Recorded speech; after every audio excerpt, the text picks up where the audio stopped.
But first, let's go ahead and get in with Speaker Therese Terlaw, who has to jump on.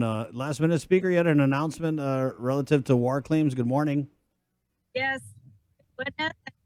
Uh, just wanted to make sure that everyone knows now that the website for the application for the war claims, for the Guam War Claims Program, that website's now ready. The applications are there. You can download it, you can fill it up, and you can bring it in person to the Guam Museum on April 1st. So I just wanted everyone to know that the applications, the official applications, are now on that website, downloadable. And yeah, so please, if you need any help, I'm sure you can call the the governor's office, my office, any of the senators probably would be willing to help you to download those forms and get them into your hands so you can fill them out and help our war survivors to claim. And this is again the local program. So all those who are eligible for the federal program are eligible for this program.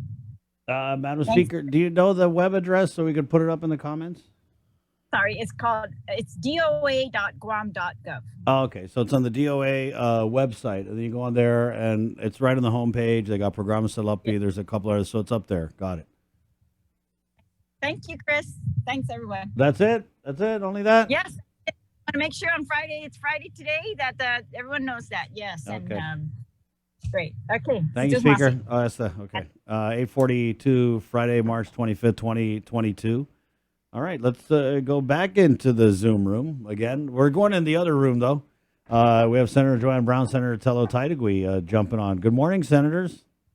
Hey, good morning, Chris. Good morning, Senator Tello. Hey, good morning, Senator Brown, and good morning, Chris, and to the KUAM family. It's always good to be on air with you because you learn so much here. This is Likewise. Media. Thank you, Senator. Let's go to get right into it. So this is Bill 282, and I guess if we could just start, Senators, with the need, right? So you introduced this bill. Tell us about the need for this bill. Well, first, I think, if I may, I think the CARES Act and the ARP funding that was given to Guam, it's money for Guam, for the people of Guam. I think it was designed to be more transparent when utilizing any of this funding. So, of course, we had to, with tooth and nail, try and get some information from the administration on how they're distributing this funding. So, in the budget bill, the last budget bill, I incorporated an amendment to require a monthly report to the legislature on the spending of the ARP funding. But unfortunately, it's not enough information to give us guidance, especially as we're going into the budget bill to determine which department or agency is receiving this funding. And so we've decided to introduce a bill. Senator Brown and I introduced this bill that would actually bring more transparency and accountability. It's the same type of requirement that the federal government is asking of these territories that receive federal funding.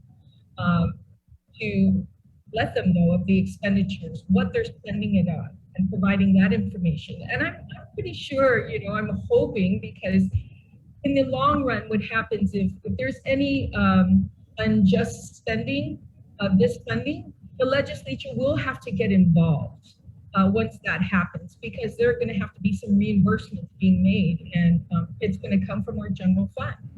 So I think the accountability and transparency is at the front door of what we're trying to do, and that is to be accountable for the people's money, especially ones that are.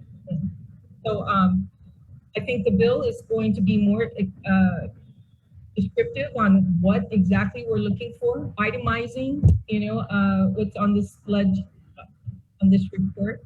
And then, of course, we've incorporated the $198 million that's going to be coming to them on the infrastructure bill. So that's pretty much what. Senator Brown, I feel like we've been at this juncture before where we have the legislative body, whether through the body or through senators, imploring the administration to be more transparent when it comes to reporting on the spending of these federal funds. And so I wanted to ask you just your thoughts on because I feel like you guys passed that original bill with the CARES Act and the ARP reporting requirements. I mean, and you passed it. It may not have had enough teeth in it, but I feel like there was a good faith. I mean, you guys were expecting maybe the administration to provide information like in a good faith manner. So how does it feel to be back at the same crossroads with the same issue, a different bill that probably maybe this time around has more teeth in it? Well, Chris, it's unfortunate to have to come back to this issue, but I think it's very necessary. I think when, obviously we've had all this federal money that's been provided to Guam by the federal government, primarily to assist our people to get through the pandemic and properly respond to it so that we can minimize the impact on our community and certainly as effectively as we can address the health and well-being of our people. But this money was intended for the people of Guam. And as such, there should be an expectation, as we do when we do appropriations in the Guam legislature and do the legislative budget, there should be a breakdown of how that money is being spent. I mean, all we're getting pretty much is a list of government agencies and the amount of money they've spent, but we don't know specifically what they may have spent that money on. And of course, as I said earlier, this money was intended to respond to the pandemic. It certainly was not intended to fund a bunch of pet projects. And certainly I hope that's not the case, but not only for the legislature to know, for the people. I mean, the governor has come out time and time again and said, her administration's very transparent. But simply saying it and actually doing it and putting it into practice so that not just those of us in the legislature, but that the people of Guam will know how this money is being spent and also ensure this money is being properly spent on their behalf. So certainly bringing that information to light, I think, is critically important. And it's also important collectively for our interests to ensure the money is being spent where it should be because, of course, Chris, we don't have the normal circumstance of three branches of government and the legislature addresses the appropriation so that we balance that. You have all this money now, the most money that has ever been in the coffers of the government of Guam as a result of this unfortunate pandemic. And yet you have the governor who is not being forthcoming, not volunteering. I mean, this is information that she should be making an effort to demonstrate to the public that she is properly and her administration is properly spending this funds on their behalf. But the resistance to do that only makes you wonder why they're not being forthcoming. When we had the meeting the other day to go over the anticipated revenues, Mr. Carlson had mentioned that, and we are aware that they have the opportunity over the next several years to spend these funds. More the reason they should have a plan, because I asked for it again. I said, we've never seen a specific plan on how the other funds have been spent or how they intend to spend the remaining, a little less than $400 million. I believe it's what Senator Tello, it's about $372 million remaining. How are they intending to spend that money on behalf of our people in relation to the pandemic issues? So I think we need to be concerned about that. It's unfortunate that we have to legislate it, but I think it's another sign of the lack of transparency and the lack of actual cooperation, existing in this government at a time when we should be and always should be working in the interest of the public.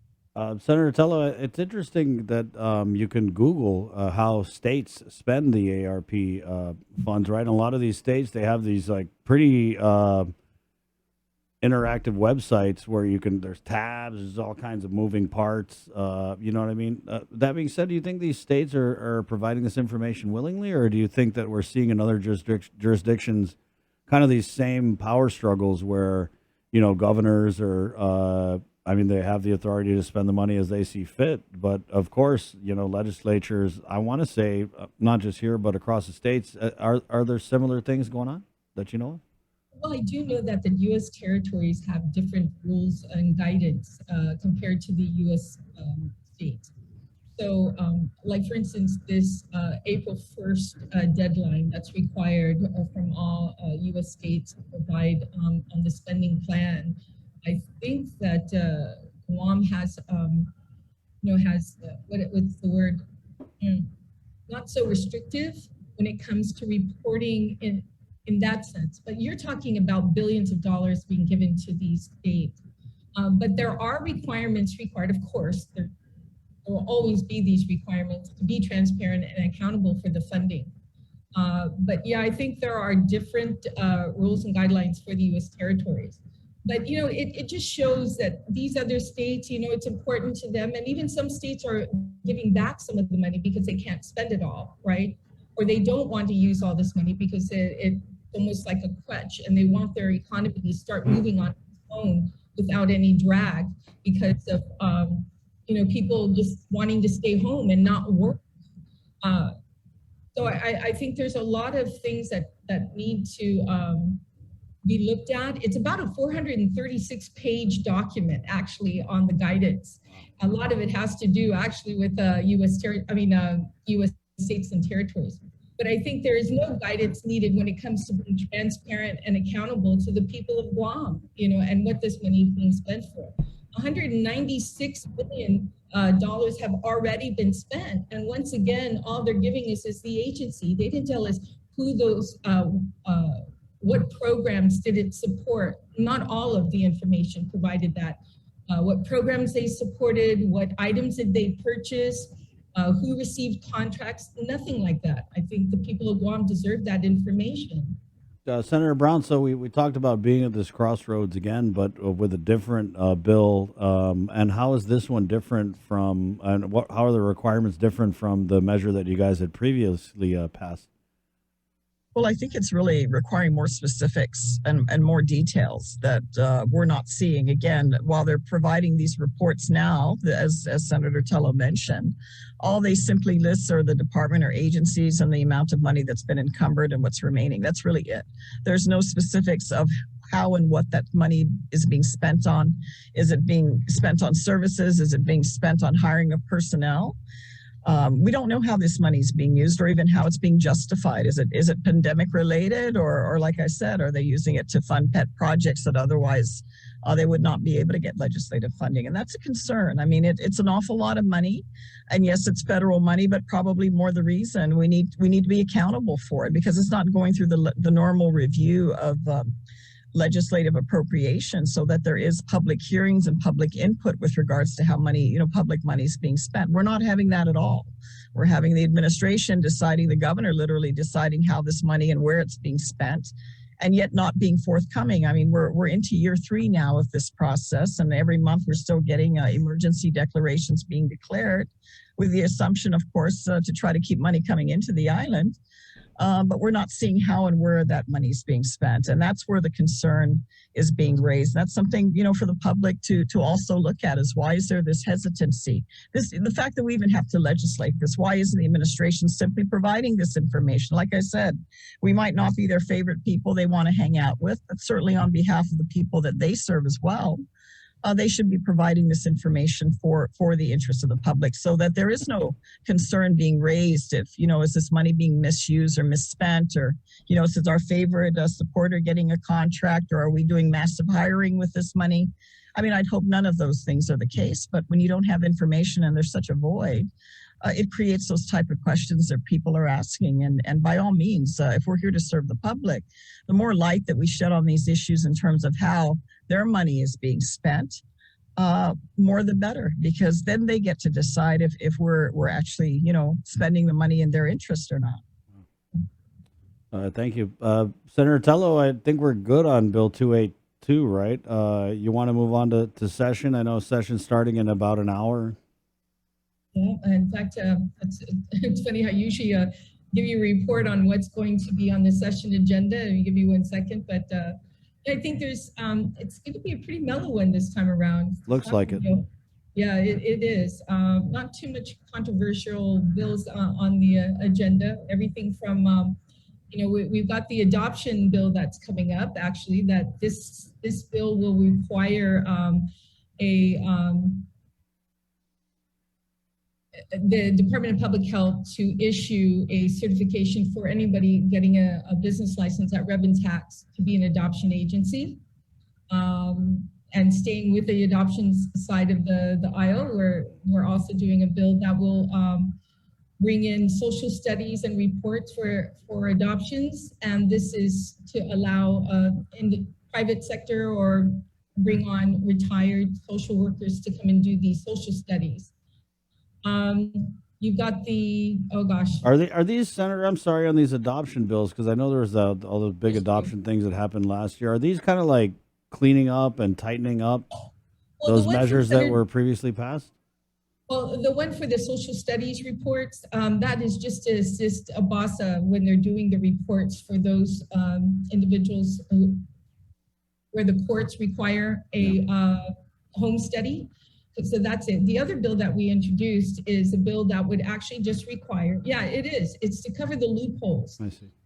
that Bill 108 and Bill 109 that was passed got through without any guidance or justification in providing someone the ability to have an agency on this island. That was Senator Torres's bill, right? Yeah, both of them. Right. So I get what the bill does, which was, by the way, finally supported by Department of Public Health and Social Services, that they believe that a certificate must be given first for them in order to get a business license at Rev and Tax, and Rev and Tax concurred with this as well. They gave examples of that. The other one is we have the boards and commissions. Yeah, this is what I want to talk about. So Senator Joseph Augustine, there's this bill here that will inexplicably, for no explanation given, raise the amount of money that we pay the GORA board only. And it's going to be raised up to $250 a meeting.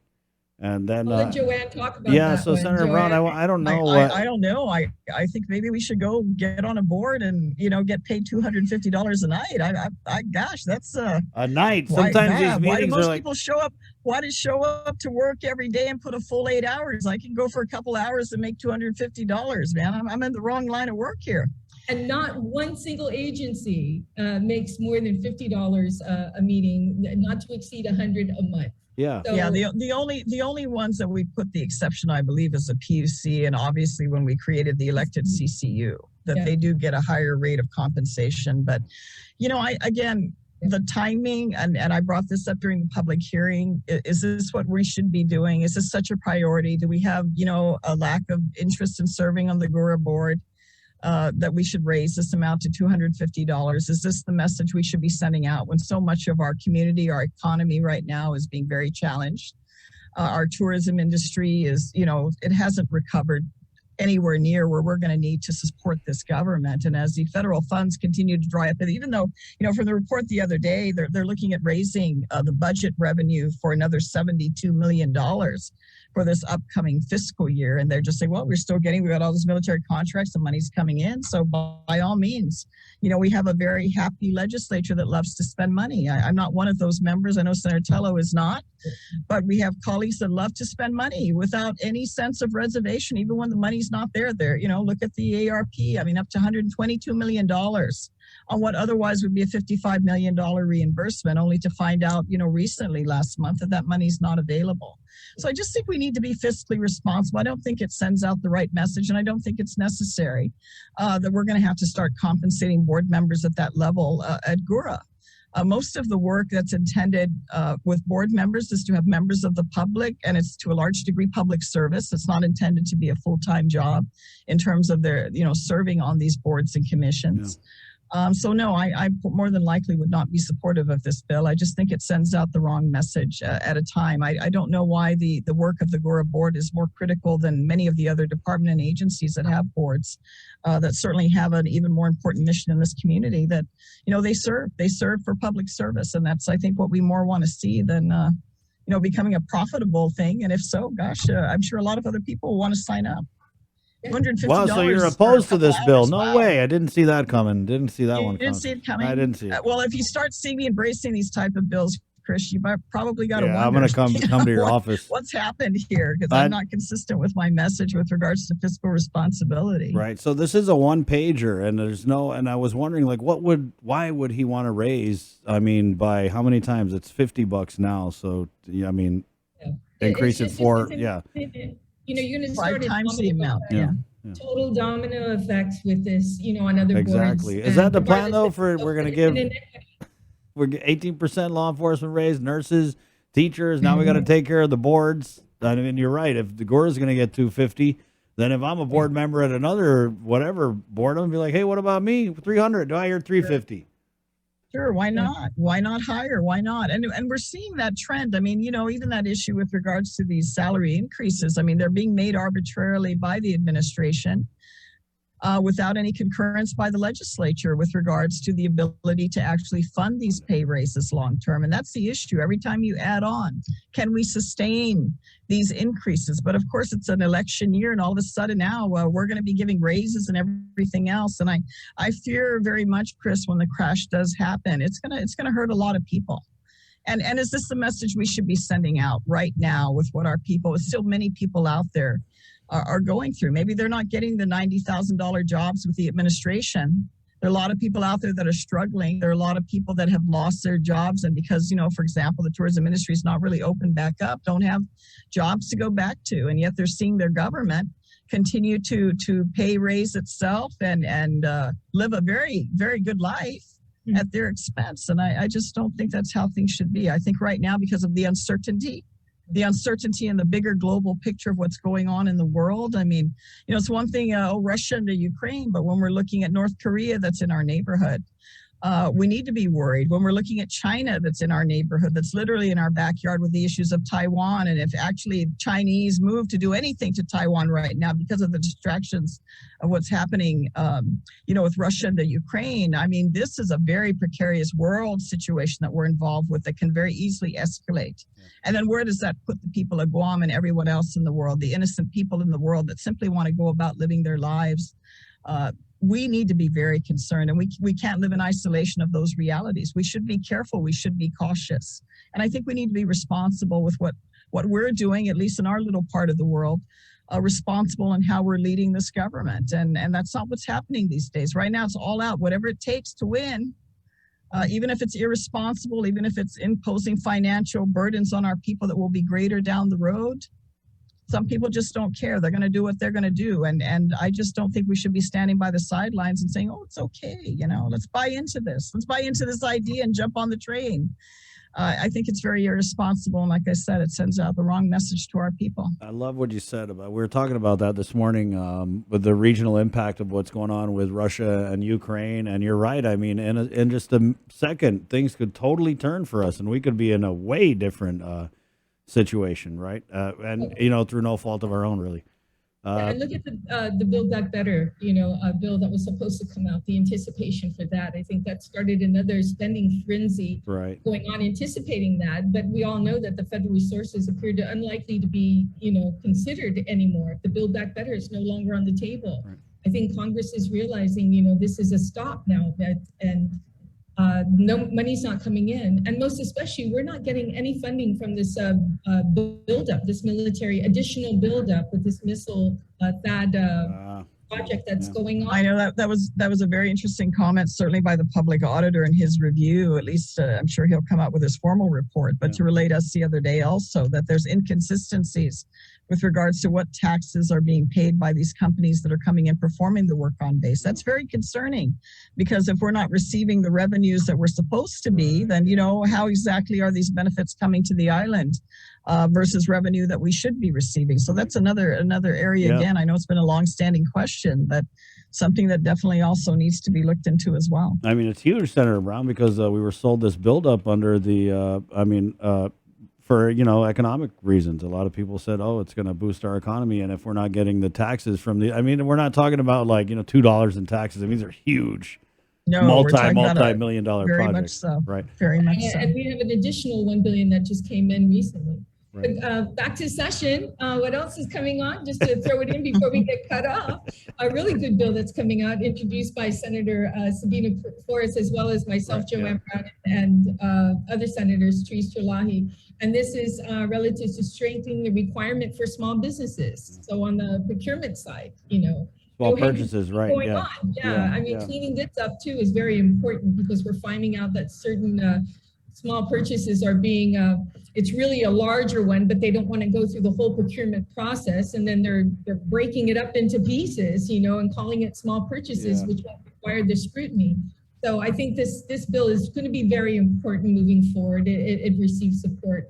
Not quite sure about this other bill on the ABLE bill that's coming out. Senator Brown, you want to talk a little bit about that one? Well, I know during the public hearing, I mean, I understand the Department of Revenue Tax has said, we really can't have this responsibility of overseeing this program that would allow members of our disabled community to be able to set up savings accounts that will not be taxed or take away from any current benefits they receive. There's a federal law that was passed that allows that. And they're saying, well, we have to have someone else do it. Well, they're saying the Department of Administration should assume these responsibilities. So the legislation that's being proposed would do that. Then the other thing they threw in was an appropriation of up to $250,000 to implement the program. And I had asked the question because they said they need to hire a program manager. And I guess they're saying they need this as seed money to facilitate, the ability of our disabled community to set up these bank accounts. And I'd ask the question, I mean, is a program manager sitting around all day watching bank accounts? I don't get it. I don't get the connection between the need for these funds. There's some testimony that came back, said, the program manager is not hiring an individual, it's actually hiring a company to be able to do that.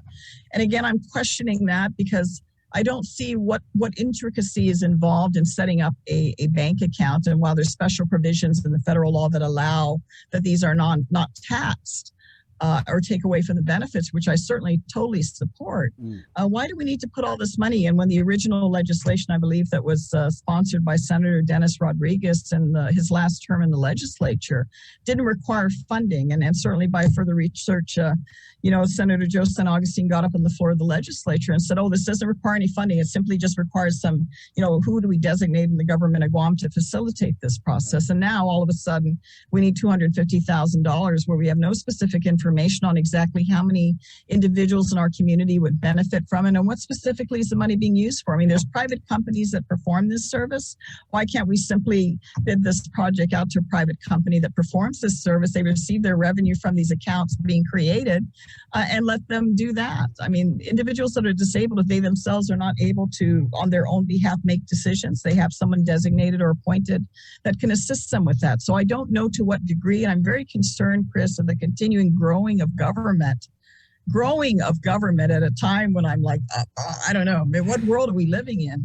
And of course, we want to support our disabled community, but I hate those things being used as a reason to continue to appropriate more money that the sponsors of the legislation cannot even explain or justify during a public hearing what exactly is intended and why all of a sudden do we need to do this. They reference a bill that was passed a number of years ago in a legislature that I was in by Senator Larry Kasperbauer that allowed a similar savings plan for higher educational purposes. But upon review of that legislation, again, while it's been a number of years since I co-sponsored and voted on that bill, there was no requirement for appropriation of public funds. And so that's where I'm a little concerned about all of a sudden out of the blue, we're just throwing another, as if it's nothing, $250,000. $250,000.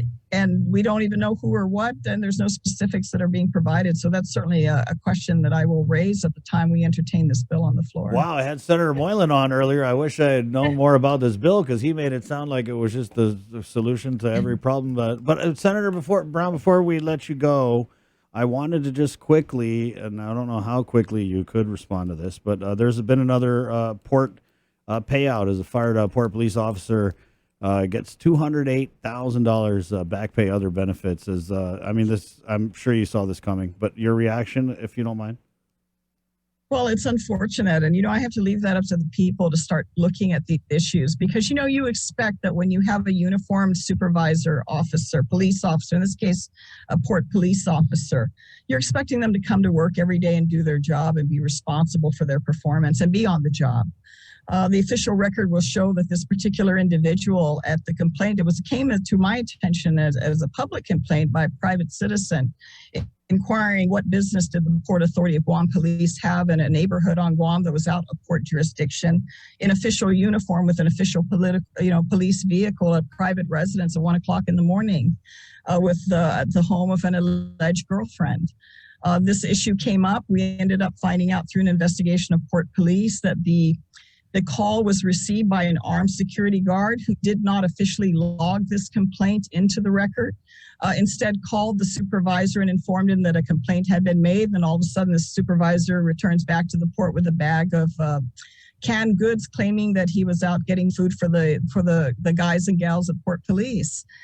You will see again on the public record of the Civil Service Commission, a number of officers came to testify in this particular case and publicly noted that this particular supervisor was never known to be bringing food on any basis, on a regular basis at all, to help feed the guys and girls in Port Police. And also that this particular incident was not the only time this particular supervisor was absent during working hours. And what had happened ultimately in the port case is that the port management was able to prove its case. Unanimous decision by the Civil Service Commission that this particular individual was guilty of what he was accused of. But then at the time, the chairman, who currently works at the Port Authority of Guam, who's compensated at the Port Authority of Guam, requested, well, why can't we simply demote this individual to an unarmed security guard? Yeah, well, that position didn't exist. An unarmed security guard, right? Yeah. And we noted to that particular chairman and to the Civil Service Commission, we do not have such a position at the Port Authority of Guam. So you're asking us to put him in a position that does not exist, and that's where the whole legal challenge came up. And it's unfortunate that the Port Authority and the board has not been aggressive with their legal representation and protecting the ratepayer funds and ensuring that money is not misused. And unfortunately, in this particular case, unless the people of Guam determine that type of behavior, especially for police officers, where you expect a higher standard of performance to not be performing their job, literally having 50% of the port asset of vehicle in their possession, in unknown places at unknown times, doing unknown things. I don't know, but do the people of Guam find that acceptable behavior? And then in turn, we should compensate and reward individuals for misusing and abusing their positions and the role of responsibility they have to protect the public interest. In that particular case, I think most people probably agree that individual is not protecting the public interest. Yeah, I said real quick reaction, Senator. Yeah, I know. Well, that's a short summary to give you feedback. So. And since we're on it, I just want to plug in one more bill that I think is very important to everyone. It was introduced by Senator Tony Ada, and it's basically what the bill does is, notwithstanding any provisions of law, administrative, or personal rules and regulations, any employee who resigns his or her position subsequent to the announcement of any government sponsored drug testing for the employee position shall submit to said drug testing prior to resignation or forfeit all employment rights. So this is a real important one that's going to affect all the government of Guam employees. Right. Well, it's a major loophole, and it so how this works time and time again. is they find out there's going to be a drug test, and then you have an employee resign, and then they'll get rehired. And try to come back. A couple months. Exactly. It was introduced by Senator Adder, myself as well, Senator Brown. When their favorite administration comes into office, they all get rehired. Yeah. And you'll be surprised on what critical positions they're serving in. All right, ladies. Oh my. Thank you. Never a dull moment, Chris. Thank you for making my morning pika. Right on. Esther. Okay. Well, at least we have a weekend to look forward to, but thanks for the opportunity. Always good to talk with you. Break a leg in session. We'll see you. Bye. Thank you for bringing us on, and create a great day, everyone. All right. Thank you, Senator Joanne Brown, Senator Tello Titagui. Let's do Cover Me Burger King, guys. Remember, it's also brought to you by Docomo Pacific. You can ask about their affordable connectivity plans on this Friday. Biba Burger King, guys, just in time for Lent. The BK Big Fish Sandwich is here, or the Impossible Whopper. Looks like a Whopper, smells like a Whopper, feels like a Whopper. It is a Whopper. It's 100% Whopper, but it's 0% beef. So you can eat it today. You get your mayonnaise on the corner of your mouth, and right, sir? Man, that sounds good. Thank you, Facebook Live. Thank you, Rosemary, Chris Cave. You guys have a great weekend, and be safe out there, but have fun too, okay? And remember,